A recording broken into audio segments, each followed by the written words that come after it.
ही योजना तुमच्या करता आहे। विरोधक तर पहिले कोर्टात गेले, ही योजना बंद करा। कोर्टाने सांगितलं नाही, सरकार ठरवेल। तिथं त्यांना अपयश आल्यानंतर बाकीच्यांना सांगितलं ही चुनावी जुमला आहे। अरे आम्ही 30-35 वर्ष काम करतोय, आज लोक आम्हाला निवडून देत आहेत। आम्ही अनेक पदावर महाराष्ट्राचं प्रतिनिधित्व केलंय आणि एक चांगली योजना 10व्यांदा अर्थसंकल्प सादर करत असताना माझ्या मायमाऊलींना आणला तर तुम्ही ही योजना चुनावी जुमला आहे म्हणून सांगताय। मायमाऊलींनो, मी रक्षाबंधनाच्या दिवशी तुम्हाला सांगतो, माझं आपल्याला आव्हान आहे, माझी आपल्याला विनंती आहे, हे विरोधक ही योजना बंद पाडायला निघालेले आहेत, परंतु आम्हाला पुढे 5 वर्ष ही योजना चालवायची आहे। ती चालवण्याच्या करता ते तुमच्या हातात आहे, तो तुमचा अधिकार आहे।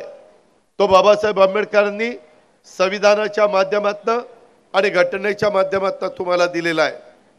तुम्ही विचार करायचा आहे की आपल्याला ही पुढे योजना चालू पाहिजे का नाही। जर चालू पाहिजे असेल तर उद्याच्याला महायुतीचं सरकार आणण्याच्या करता आपल्याला पाठबळ द्यावं लागेल।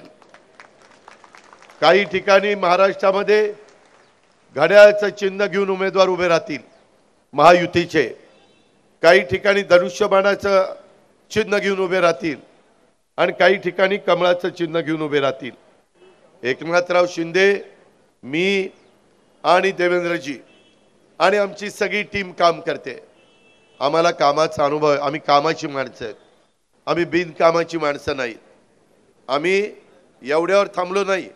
माझ्या महिलेला स्वतःला काहीतरी घ्यायचं म्हटलं तर ती स्वतःच्या म्हणण्याला मुरड घालती। ती म्हणती नको, आपल्यापेक्षा मुलीला आणि मुलाला देऊ, आपल्यापेक्षा आपल्या पतीला देऊ।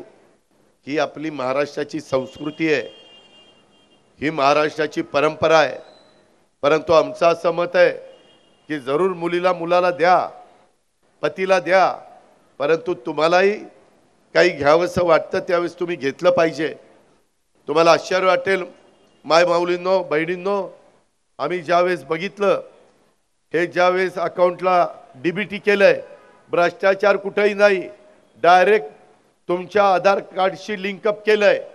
या योजना ज्या आणल्यात त्या डायरेक्ट ज्याच्या त्याच्या अकाउंटला, एक तर शेतकऱ्यांच्या अकाउंटला किंवा युवक युवतींच्या जे प्रशिक्षण घ्यायचं आहे त्यांच्या करता किंवा माझ्या महिलांच्या करता, त्यामध्ये कुठेही ह्याच्यामध्ये भ्रष्टाचार होऊ शकत नाही। ही गोष्ट आपण लक्षात ठेवा। फार पारदर्शकपणे योजना आणली। 45,000 कोटी रुपये मला वर्षाला या योजनेला लागणार आहे। फिकर करू नका, आपल्या राज्याचं बजेट 6.5 लाख कोटीचं आहे आणि आपल्या राज्याचं स्थूल उत्पन्न 43 लाख कोटीचं आहे। वेगवेगळ्या पद्धतीने टॅक्स कसा गोळा करायचा ते आम्हाला माहिती आहे। आम्ही ते करू, आमच्या मायमाऊलींच्या करता करू, आमच्या बहिणींच्या करता करू, आमच्या मुलींच्या करता करू।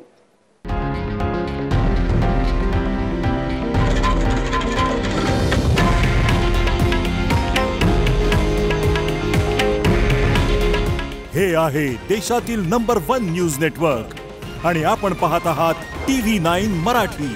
काळजी तुमची, हित महाराष्ट्राचं।